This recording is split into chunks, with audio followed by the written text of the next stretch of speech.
Remoteness of damage, a key concept in tort law, dictates that a defendant is only liable for the foreseeable consequences of their negligent act.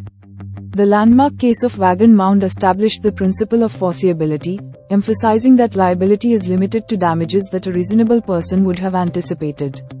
Additionally, the test of directness, while sometimes considered, generally falls under the umbrella of foreseeability, suggesting that liability may extend to consequences directly stemming from the negligent act, regardless of whether they were foreseeable, but also within the scope of what was foreseeable.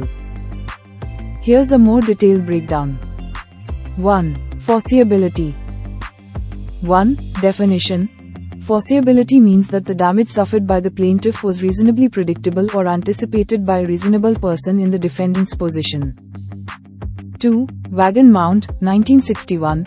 This case established that damages are only recoverable if they were a foreseeable consequence of the defendant's breach of duty. In this case, the defendant was found not liable for the extensive fire damage because a reasonable person would not have foreseen the possibility of a fire spreading from spilled oil, even though the oil spill itself was foreseeable. And 3. Impact of foreseeability. The principle of foreseeability limits liability, ensuring that defendants are not held responsible for unforeseeable and potentially catastrophic damages resulting from their actions. 2. Directness. 1. Definition. The test of directness suggests that a defendant is liable for all the direct consequences of their act, even if those consequences were not reasonably foreseeable. 2. Polemish, 1921. This case, often cited in discussions of directness, involved a ship that was damaged by fire after a plank was dropped, causing a chain reaction. The court held the defendant liable for the full extent of the damage, even though the fire was not foreseeable.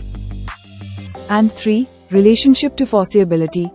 While directness suggests a broader scope of liability, it's often understood within the context of foreseeability. The type of damage, even if not precisely foreseen, may still be recoverable if it was a reasonably foreseeable consequence of the negligent act. In essence, the principle of remoteness of damage, guided by the Wagon Mound principle, aims to balance the rights of injured parties with the potential for excessive and unreasonable liability on defendants. While directness may play a role in determining liability, the test of foreseeability remains the dominant factor in defining the extent of a defendant's responsibility for the consequences of their actions. Thanks for watching. If you liked this video, please like, share, and comment.